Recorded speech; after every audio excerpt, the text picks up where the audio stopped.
Yes, thank you. Welcome.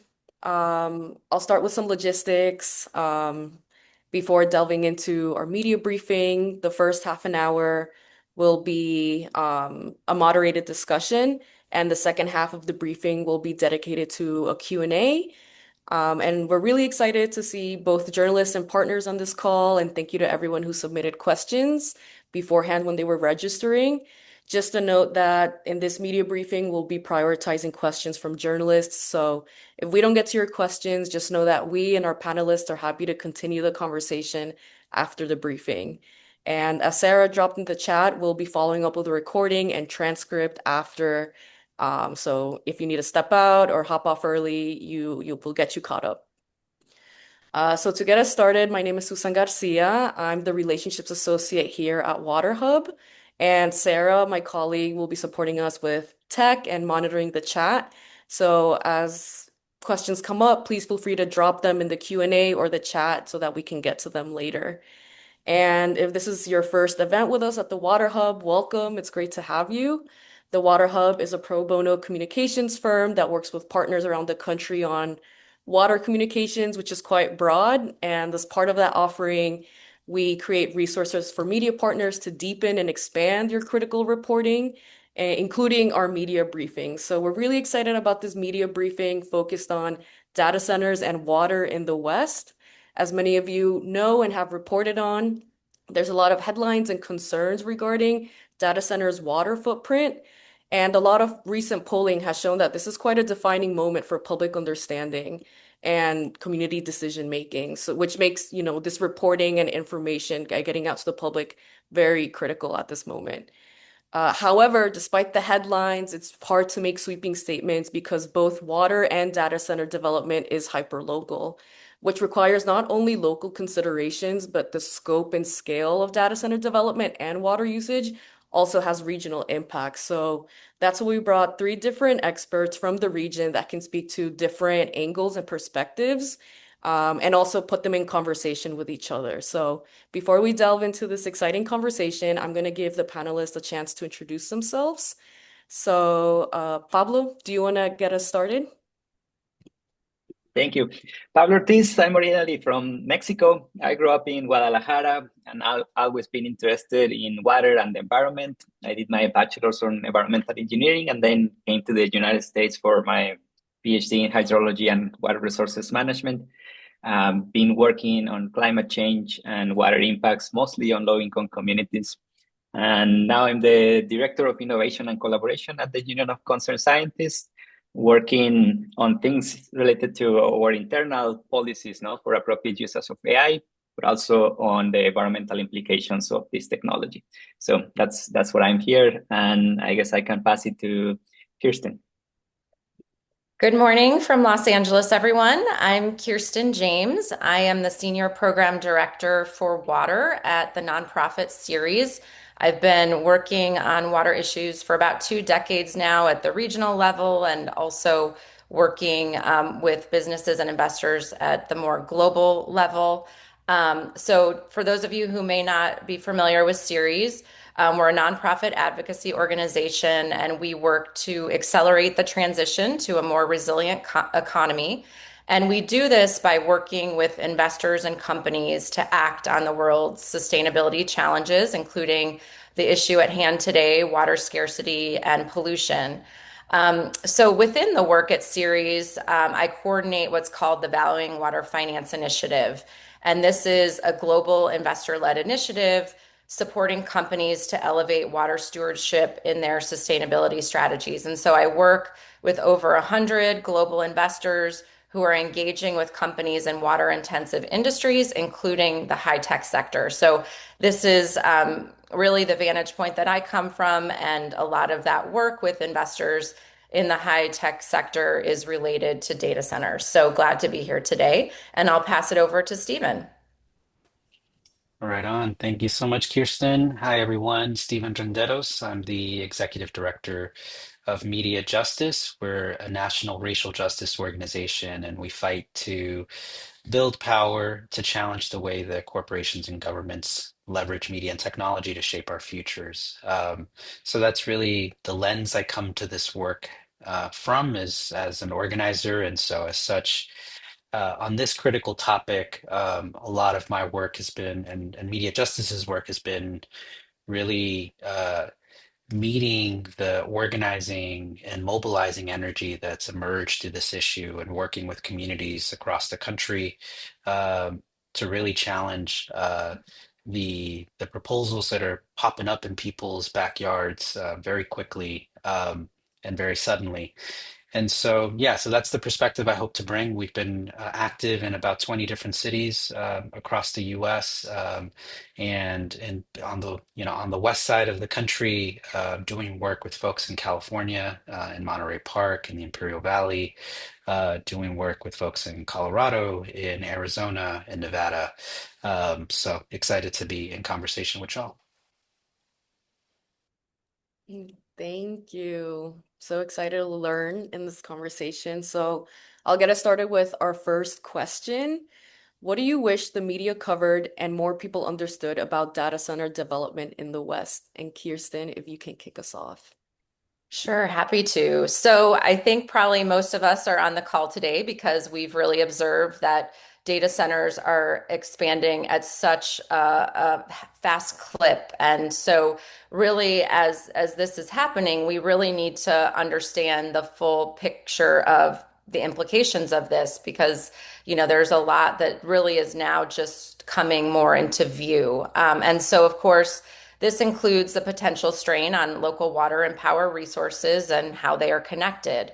So, from the water vantage point, which we're focusing on today, I think it's really critical that the media continue to dive deeper into these issues and really explore the entire suite of interrelated impacts and what it means for communities and other stakeholders who rely on sustainable water supplies.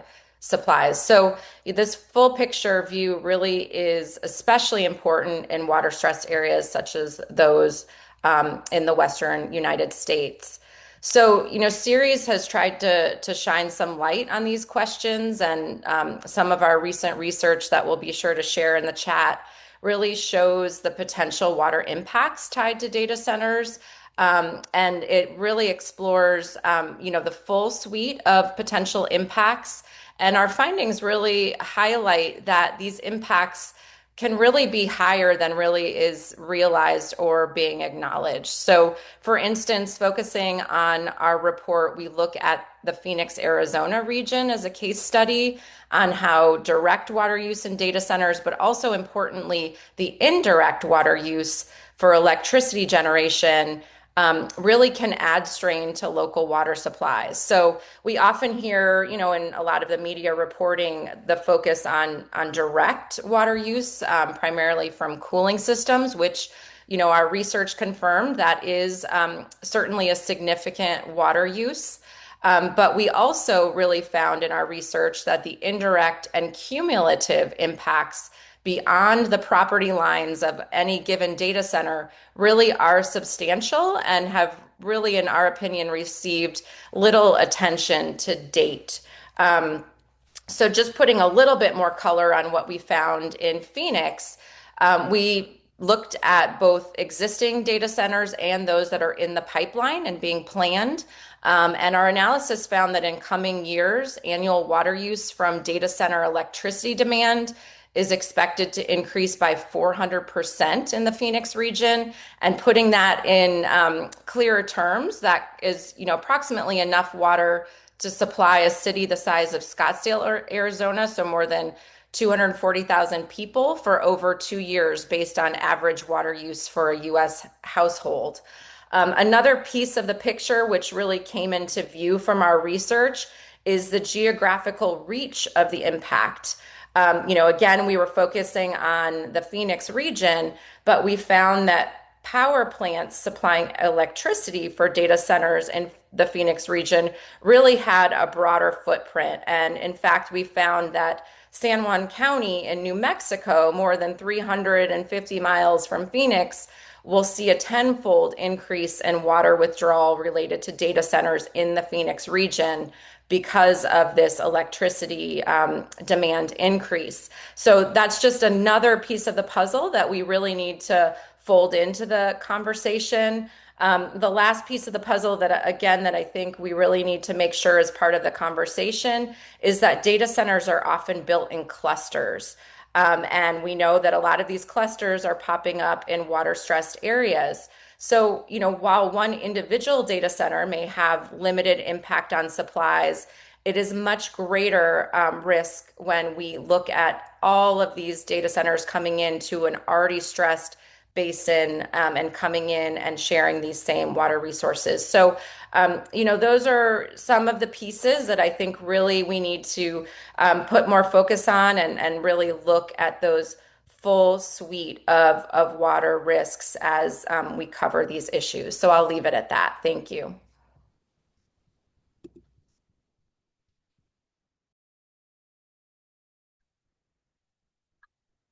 Thank you, Kirsten. And to add a little bit to it, I agree with everything that you're saying.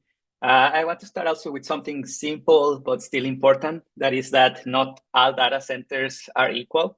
And that seems to be obvious, but it matters more than you think, because when we hear about data centers, a lot of us picture kind of like the same thing, like a big box the size of a Walmart full of computers and servers. But facilities like this, of course, varies in size, varies in the technology that they use, in how much water and energy they consume, and in how much impact they have to the people living nearby. So a small co-location facility serving a relatively small community of local businesses will be substantially different than a hyperscale campus built for AI workloads and things like that. So I like to think about this about three different levels of impacts. And then first, the immediate community. This is the neighbors, what the neighbors experience related to and I'm going to, by the way, not only talk about water here, but many other of the impacts. So what the neighbors experience, like the noise from cooling systems, running 24 hours a day, the diesel emissions from the backup generators, construction disruptions while the data center is being constructed, changes to the character of the neighborhood, maybe even having impacts on property values and things along that. So if you live next to one of these facilities, these are the things that may affect your day-to-day life. Then in a second circle, we can talk about the local level. And from my perspective, as Kirsten was saying, this is where we see a lot of the water relevance. So data centers can draw these enormous volumes of water for cooling, often from the same municipal systems that serve the homes, schools, hospitals, and a single data center can use over 1 million gallons during a day, during peak summer months. So that puts a lot of pressure in that local supplies. And then the third circle, more on the regional level. And here, there are definitely other impacts, but the one I'll focus on is on the energy. And then these facilities that run 24/7 requires massive amounts of electricity, and that demands drive the need for new power plants, keeping coal plants open, new transmission lines, grid updates, and these costs of infrastructure are often spread across ratepayers far beyond where the community data center sits. And lastly, that also not all AI is equal. So, data centers have existed for a couple of decades, if not a little bit more. So it's not something new, data centers. No, what is new is this hyperscale data centers mostly focus on artificial intelligence, but there are other services that data centers have been providing everything from the storage that we have for Netflix, for even this conversation that we are having through Zoom, like we are running through a data center and all of those things.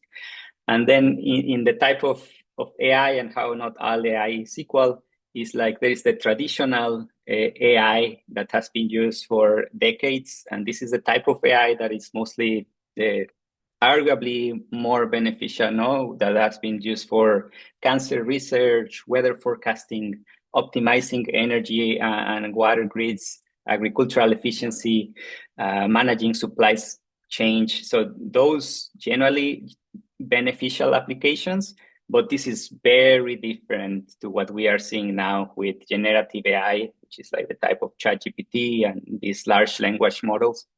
And those are fundamentally a different animal. And we often, and this is, I think, coming mostly from the tech industry that wants to lump them together to make us believe that AI in any form is like beneficial to all these things, when for the most part, it is not.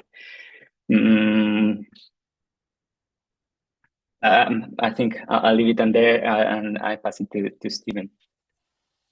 Yeah, thank you so much, Pablo. I think I'll build on where you were landing there at the end of your response, and also a bit of like what Kirsten was talking about. Yeah, I think the thing I would add to this of like what I would hope or would want more media coverage around or people to understand about data centers is that there is a concerted push at this moment to build data centers at a scale that hasn't happened in ever, and that push has been particularly pronounced in the last like two years, 2.5 years. We're seeing the rapid development of data centers at scales using quantities of water and electricity that are just like unprecedented. Um, and I think in the moment of the history of data centers, which has been around for a while, that we're in right now, there was a period of time in which there was very deliberate planning to where do we place these things, and looking at where is there good land, where is there good access to water, where is there enough electricity on a power grid to like absorb this particular thing coming into the mix. Those kinds of careful considerations in this current moment are just completely out the window. Um, the West is becoming a kind of is the front lines of a lot of data center development now, not because it's the most ideal place to do it. It's because there's saturation everywhere else. Northern Virginia is at its peak. The South has seen rapid scale development there for a year and a half. The Midwest, where I currently live, is already overly saturated, and the West has open land in places like Nevada and in places like Arizona, cheap land, but it's also places where there are stressed water systems, and there's a perception that there are communities there with less political power to push back. Um, and so that's where we're seeing the kind of front lines of data center development coming, but it is because there is a particular kind of scale of AI that's being pushed in this moment that's requiring that kind of data infrastructure. Um, and I think that the other thing I would say about what I would want to see more of um, is the fact that like what we're also seeing is a significant resistance and pushback to that rapid development. Um, and it would be a mistake to characterize that pushback as just NIMBYism, as not in my backyard type of, resistance. Um, in the organizing that I've been doing, the people that I come across are motivated by a wide range of issues. For some people, and like in Tucson, my former town where I was living, it was water that was centrally a part of the fight for them, and the reason why many people who've never been political in their lives are coming out to city council meetings, protesting, and getting involved in that way. Like it is for that reason. For other people, it is quite literally that a massive project of this scale that is mortgaging the future of their community is coming in with almost no public process. And so just the complete erosion of any kind of democratic process is what's motivating people to get involved. So I would encourage folks to really dig in and talk to the people who are actually showing up at these city council meetings, at these county board of supervisor meetings, at these water board meetings, to find out what's motivating them to get involved. And I think what you'll find it's not just people who are worried that the parking is going to go away, or the noise is too loud, but even that in and of itself has a real like health impact on people. But um, this is the pushback to data centers is much more than just NIMBYism. It's people who are fighting for their homes and fighting for the future of their communities.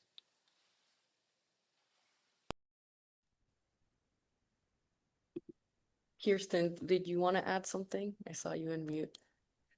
Oh, no, just happy to respond to the next question when you're ready. Thank you. All right. Cool, cool. Thank you both thank you all for elaborating on this. And since you talked a little bit about, concerns and what you want to see, talking about solutions, what regulatory developments are y'all hoping to see around data center development?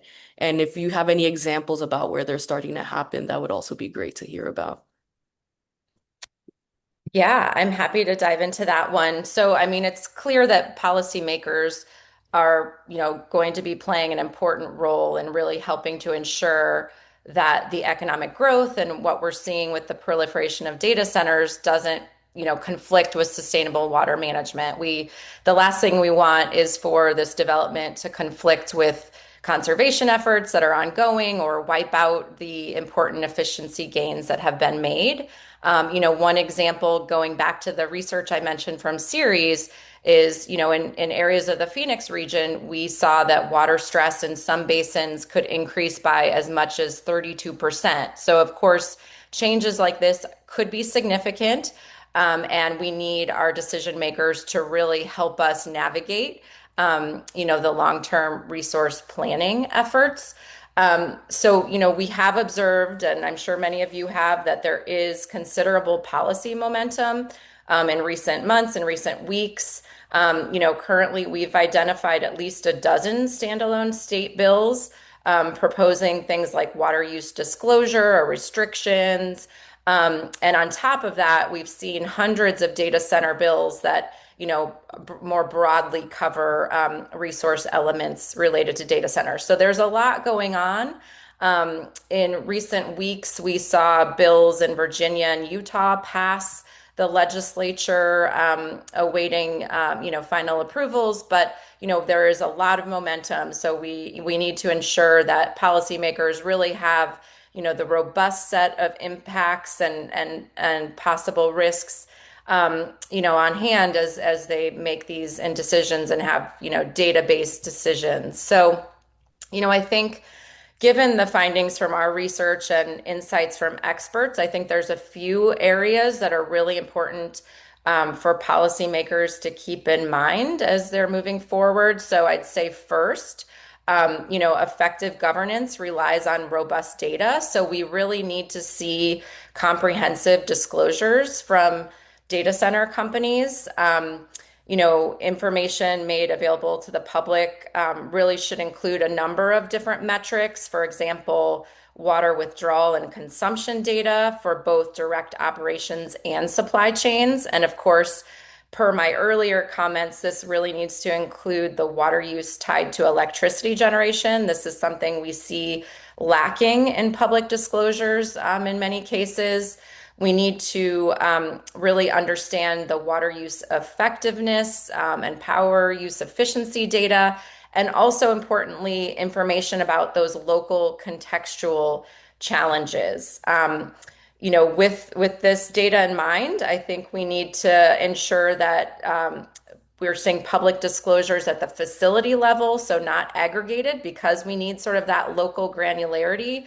And we really need to understand what those sort of peak times are to plan for our water utilities, for example. So without all of this information, stakeholders really won't be able to assess the long-term implications. So I think all of this information can inform policy, but also can be part of policy proposals.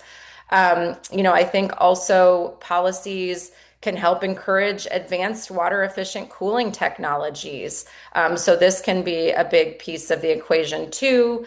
Again, keeping that local context in mind is really important as well.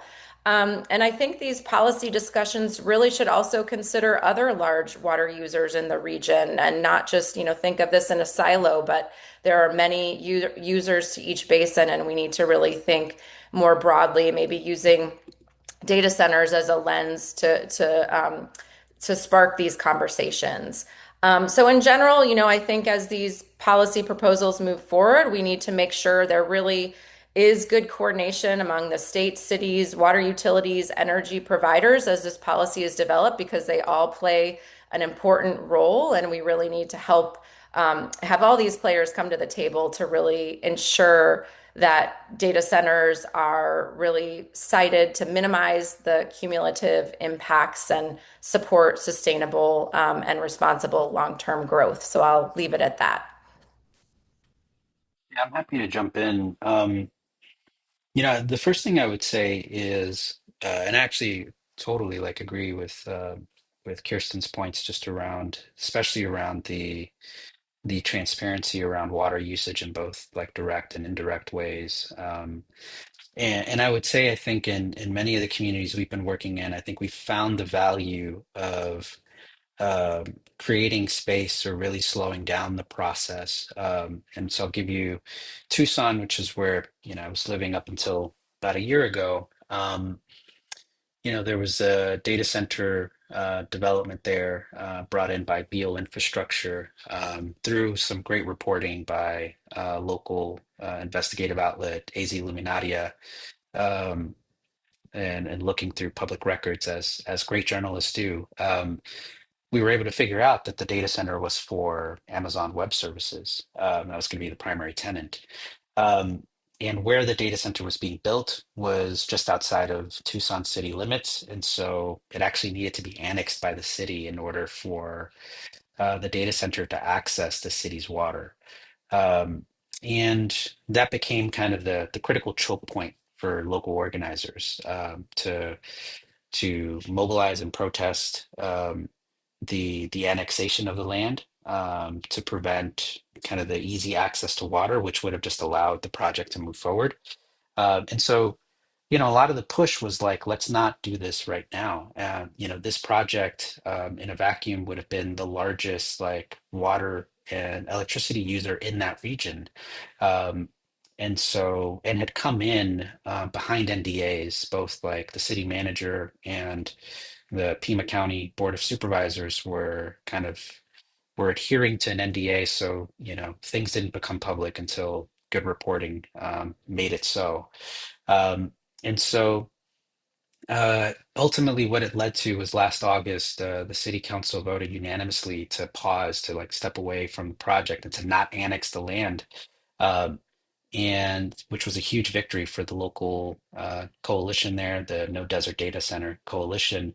Um, and what it's led to since then is the city having the space and time to adequately consider what is the good policy that we need in place to ensure that we can hold the interests of our community in hand as we think about economic development.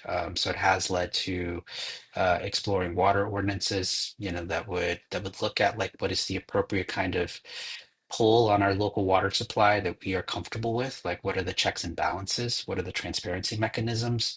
Um, and there's stuff around land use that's been explored as well, to zone for data centers specifically, since there isn't really anything in the local policy that very explicitly, can really contend with a project like a data center.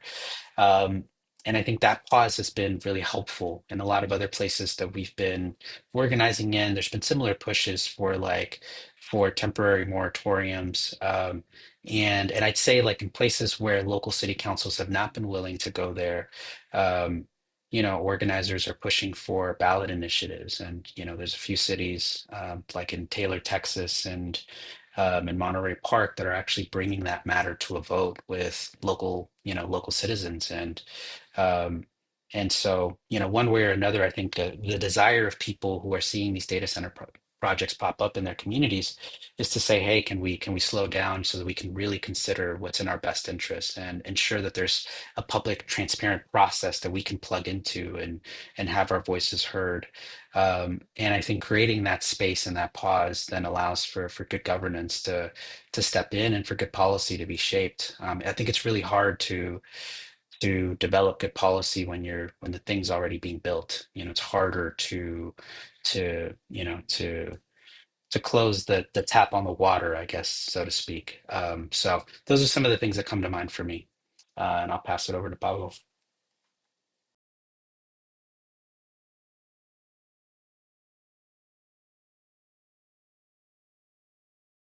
Pablo, you're on mute. Thank you, thank you.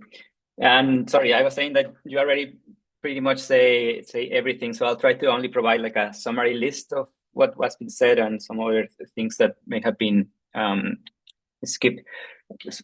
Just summary list. So, and data center tax subsidies also require data centers to pay for additional electricity or water costs. This was mentioned, the no more non-disclosure agreements and instead mandatory water and energy disclosure. So this actually should go like for any industry, not only data centers. And so like ban these secrecy agreements that sometimes they have in place. Also strengthen the environmental reviews, protect what already exists. This includes adopting a stronger climate, water, and energy policies. I'm not sure this was mentioned, but labor and employment standards. So a lot of the time, the jobs that are created are mostly during the construction time and not so much during the rest of the life cycle of the data center. And also maybe other things that could be a little bit more innovative, even beyond community benefit agreements that actually work. There is a discussion about that, but maybe something related to like revenue sharing. So if there's a data center and maybe they share more directly the revenue with the community or things along those lines. Thank you. Thank you, everyone. So we're gonna go into the Q&A and go into some submitted questions that we got from journalists. So the first question, which Kirsten, you talked a little bit about it, and so uh, you know, Pablo and Kirsten, you're welcome to expand on this. The question is, right now, there's no clear apples to apples way to measure AI's water use. What specific metric or disclosure should journalists be asking companies for? Mm-hmm. This is really great question. The AI part makes it very difficult because it's very hard to know to the queries to which data center they are going. But coming back to the data center, there is this metric called water use effectiveness. And this is measured in liters per kilowatt hour. So basically how much water is required for energy that is provided to the data center. This can be a way of comparing different data centers. This is necessary, but sometimes insufficient. And why sometimes it's insufficient. This is something that Kristen was mentioning, no? But it's like the water use efficiency or effectiveness gives you an average, but data centers water use often isn't average, no? So maybe during winter that's not that hot, they don't use that much water, but then they draw so much water during peak summer months for this cooling. So some of the questions that journalists could be asking are very site specific, and I'm going to draw from a resource, really great resource that was created by the Alliance for the Great Lakes. And they have really good questions to ask for individual data centers, like what amount of water will the data center need each day and each year? What water quality is required? What is the source of the water? Is it surface water, groundwater, or municipal supply? Is that water source already stressed or at risk of depletion? Also have seasonal or drought conditions being considered in water planning? So I think some of these questions are like really, really relevant because sometimes it's not considered if the percentage of water that the local water systems capacity, if they can meet that demand also during like drought years or questions along those lines.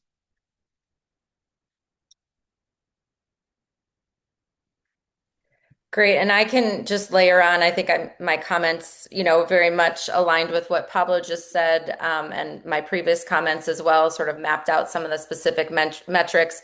But I'll just add that, on water stewardship more broadly, Ceres every 2 years does a benchmark analysis of a wide variety of water intensive industries, including high tech and hyperscalers. So that's another resource that you could find valuable. Our last benchmark was released in late 2025 and includes 26 KPIs of what we look at more broadly on water stewardship and a company's response on water stewardship and how they're progressing over time. So that's another good resource to think about different metrics just more broadly on water stewardship.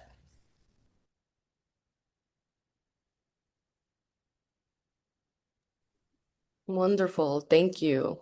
Thank you for answering that. Hopefully that is helpful. Moving on to our next submitted question from a reporter. Where are communities actually feeling the effects of data center water use today? And who's ultimately paying for that demand? Stephen, would you like to start us with this? Yeah, for sure. I mean, for starters, I mean, I think people are feeling it, all over the country in terms of increased like utility rates, paying more for water, paying more for electricity. It's been widely reported, but I think the direct connection to the increased construction and the coming online of data centers, I think has been that connection. I think there's more opportunity there to explore. Certainly, there's been reporting looking at like a metadata center out in Georgia, for example, and the impact that that's had to the local water supply. People experiencing a drop off in quality and what's coming out of their taps. And so, so there are like very kind of tangible examples, I think, in some of that reporting of how people are feeling it. I think the other thing I would say is how else it's impacting this is what is lost when the data center is built. You know, when you think about like um, the concessions that are made to attract, hyperscaler projects into local communities, oftentimes that comes with tax breaks, and there's uh, roughly half the states in the US have a state law um, that exempts uh, companies from paying taxes for the purchase of the land. And so there's just, hundreds and hundreds of millions of dollars that are leaving communities right out the gate just from the purchase of the land. Um, and then concessions that are made in sort of bringing in and additional tax breaks to actually build these data centers. And there's a good report by Good Jobs First that found that many state and local governments are spending roughly like $2 million per permanent job that's created to attract data centers. So, jobs is actually one of the key arguments for building data centers. It's going to bring great jobs to the community, and oftentimes there are not enough jobs given everything that people are giving away in order to justify, all the concessions. And so, alongside the tax breaks and the rising utility costs, it's really communities in those communities that are having to bear the cost of the data centers coming to town.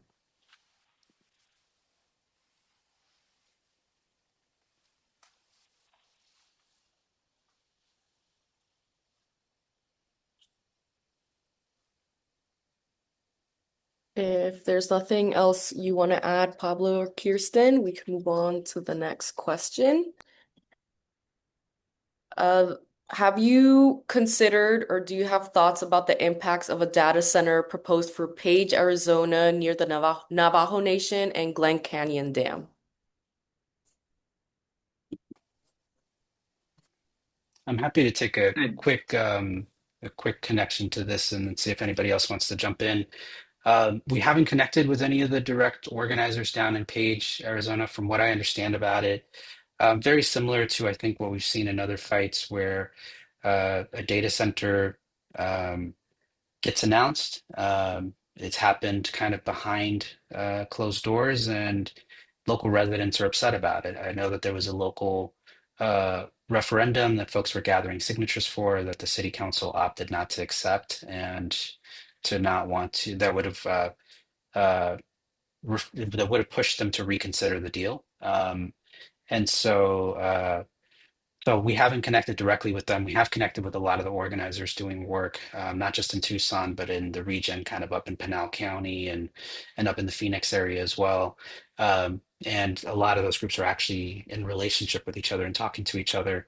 I'm happy to follow up with whoever asked the question, if folks want to connect with me, and I'm sure in the next week or so we'll have an inroad to folks down there. But I guess what I would say is it's kind of it sounds like a broken record as you kind of keep encountering communities where um, a data center gets proposed. They didn't have a real say in it. It's in an area um, that brings up many different considerations. The proximity to Navajo Nation um, and the concerns that are coming up for indigenous folks up in that region, just about their ability to have kind of agency and autonomy over their local water sources, um, but also the residents in Page who uh, don't want to see their futures mortgaged to build a data center that it's not quite clear what sort of benefit it brings to the community.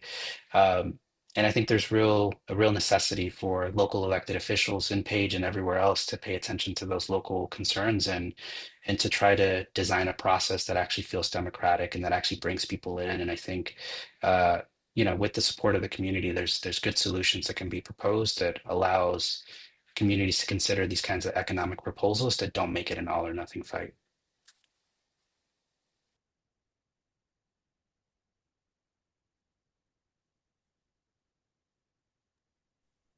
Thank you, Stephen.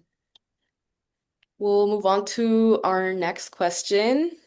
Are there any tech companies or data center developers who are doing things right?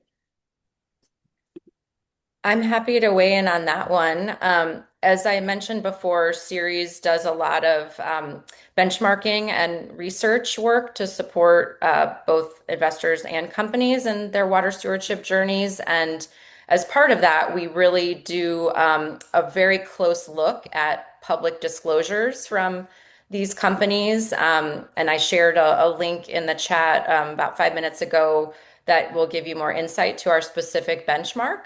But we definitely, as we do that review of public pull out a lot of examples of what we really see as bright spots and sort of you know good leading examples of company practice. And so I can maybe share a few examples because I think there is some good work that can be done, and I think it's really important that companies learn from one another, and stakeholders sort of understand some of the good work that's being done that can hopefully be emulated in other areas. So just on the topic of sort of disclosures and transparency, which we've been talking a lot about in this discussion, I can mention one example that came up from the data center company CyrusOne.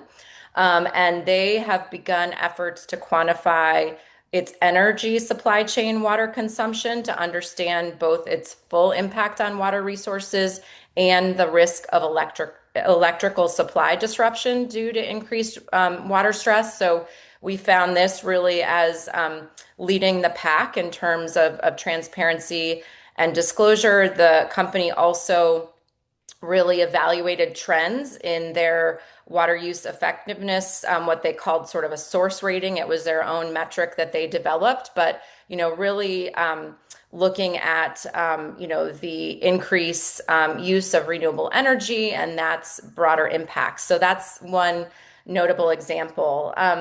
Also, if you think beyond just disclosure and transparency to actually mitigating the impacts and mitigating the risk, I think there's also some good examples out there.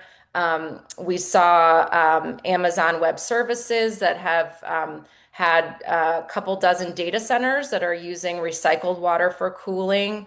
And it's looking to quadruple the number of data centers using recycled water by 2030. They've also developed agreements with various utilities to help support fresh water being preserved for community use.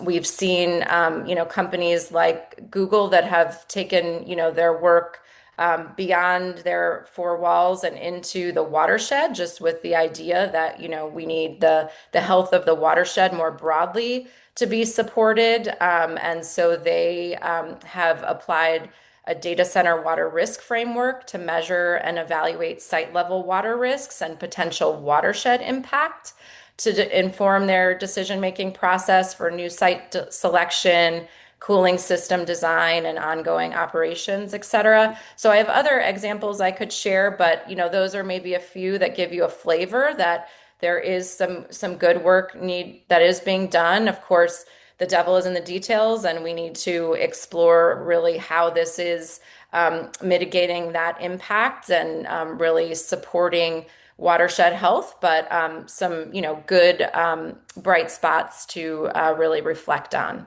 Thank you.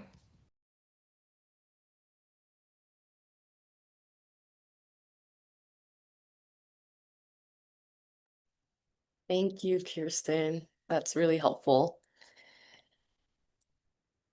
To move on to our next question, for anyone, can you share more information about community benefit agreements? What are they, and how should communities use them to protect themselves?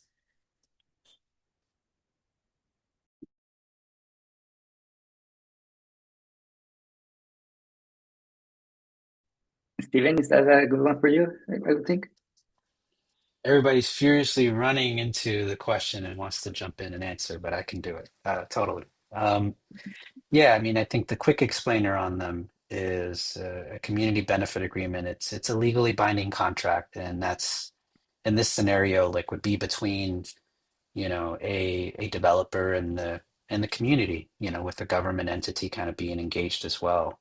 Um, and I think there's several things that could be negotiated inside of a community benefits agreement that ensures that an incoming project delivers the best possible benefit for the community. And that's everything from like, what is it delivering in terms of jobs, water usage caps, local hiring requirements, because you might be surprised to know that even though data center projects develop a bunch of construction jobs to build the data centers. If you talk to a lot of the local trade unions, many of them don't have the labor capacity in their communities to actually build according to the demand. And so a lot of the jobs actually flow out of the community into, where they're pulling in, labor from other states to help actually build a thing. So you can embed some of those things. Environmental standards can be embedded in there. And I'll say like on paper, it sounds good, right? It's like a way for the community and for the entity, the corporation to come to an agreement. But I think, from my vantage point as an organizer, the thing I want to be honest about is I think to me, a community benefits agreement is only as strong as the leverage that the community has behind it. Um, and so what I mean by that is like a community that's kind of negotiating quietly, where there's very little organized opposition, and a city council that already wants the thing, is going to end up with something that lets the company check a box to say like, hey, we did community engagement, we have a community benefit agreement, but I would argue that that's not what we want here. That to me is the same as when we see press releases come out and announcing the thing. And I guess I think about this from a framework of like community benefits agreement as a means to ensure that the project coming in does no harm, that's kind of the baseline of what we're trying to establish through economic development, that the community doesn't have to bear some like heavy cost to build this thing. And I often think about a community we've been organizing with in Memphis, with a group out there, Memphis Communities Against Pollution, where Elon Musk has built a data center in South Memphis in the neighborhood of Boxtown. It's a black neighborhood that was founded by freed slaves, but is a neighborhood that has been dealing with like environmental racism for decades. First with an oil refinery, a Valero gas plant, and now with a data center that's powered by 30 plus gas turbines that uh, pump toxic air into the neighborhood. Um, and I think that's a community that's been actively pushing back, and I think has won some interesting concessions to try to course correct on a very harmful way for that project to come into town. They've won actually like leveraging um, some of the tax revenue that's being generated through property taxes and making sure that there's a commitment to actually spend that money in that community in Boxtown. Um, and so that's what I would say, in terms of like the explainer around community benefits agreement. But I think that you need really strong opposition, even beyond the moment that a CBA is signed, because you're gonna need community pressure to continue to sustain, to actually hold companies accountable to their pledges, to the things that they commit to do. And so I think organized opposition is going to be key at the beginning, in the middle, and on the back end of CBAs.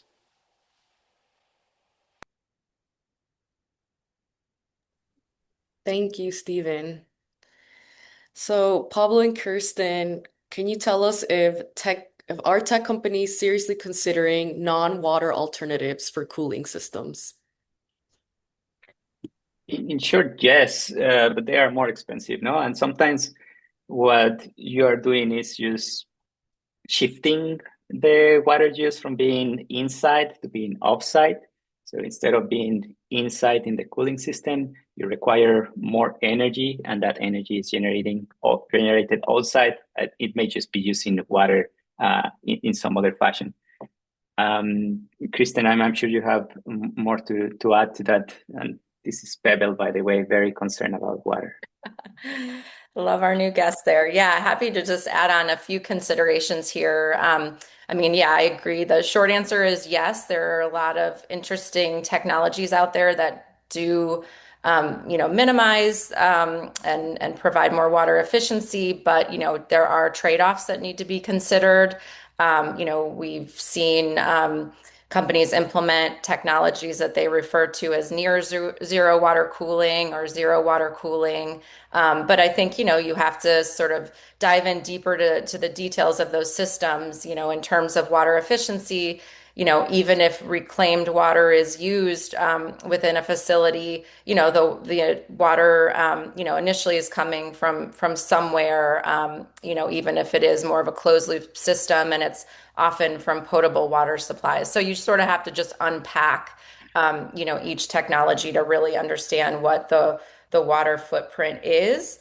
I think it's also just, another thing to consider that, we have obviously, many data centers that are already in the ground that do not currently have these more water efficient technologies implemented, and retrofit may not be a possibility, or the return on investment might make that not viable in some cases. And so, that's something to consider.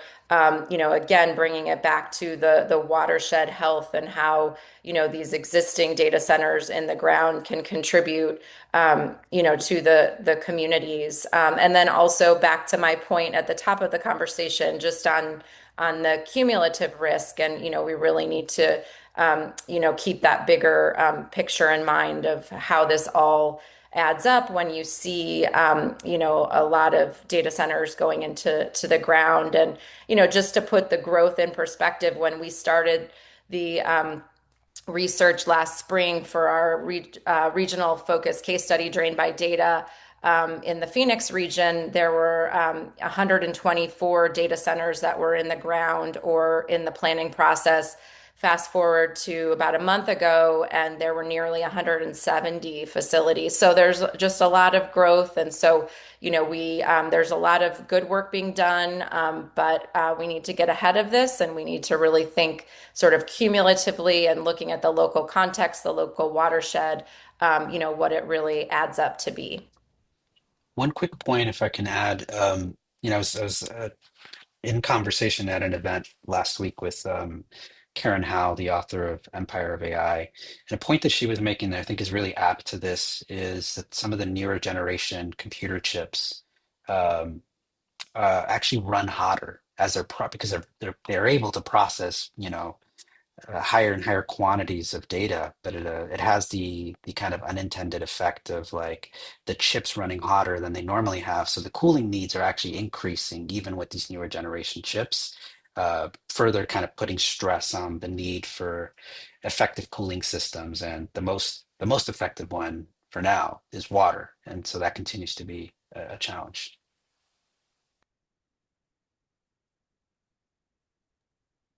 Thank you all for sharing so much information and expertise in this hour. We know we're in the last few minutes, so we're just going to close it off with a really light question for you all. What is at stake here with regards to data center development and water in the West, and what are the opportunities? And Pablo, if you'd like to start us off here. Yeah, super light question. Huh?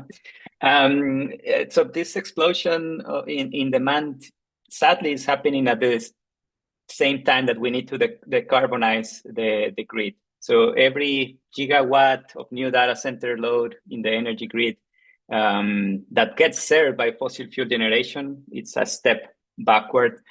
And that's the uncomfortable reality in many regions. No, in a way, data centers have been used as some sort of an excuse to keep coal plants open, build new gas plants, and this is it locking us in because this data center infrastructure is built to last 15, 25 years, maybe more. So whatever decisions are being taken today, they are going to stay with us for a long time. And in this case, depending heavily on fossil fuel power sources or water intensive cooling systems. No?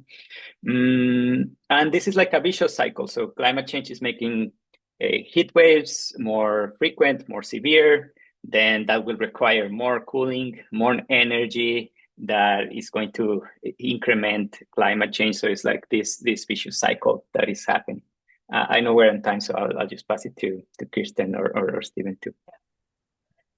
Yeah, and I'll maybe use my time to come from this private sector standpoint since Ceres, works with the private sector. So I'd say, given the challenges that we've outlined today, companies are facing the potential for higher operating costs, disruptions, regulatory risk, reputational damage. And, as we heard from Stephen and others, we really are seeing communities revoke social license to operate for data centers. So, this risk is real and it's playing out. So there clearly is a lot at stake for many different stakeholders. And from a company vantage point, I think this just makes it all the more important that we understand and address the full range of water risks stemming from existing and planned data centers. But to maybe put it on a brighter note, I think the good news is that there are a lot of opportunities to set the data center build out on the right course. And we've heard some of those today. I think there's also a big opportunity to work together and contribute to improve watershed health, really helping restore and conserve water in high stress basins.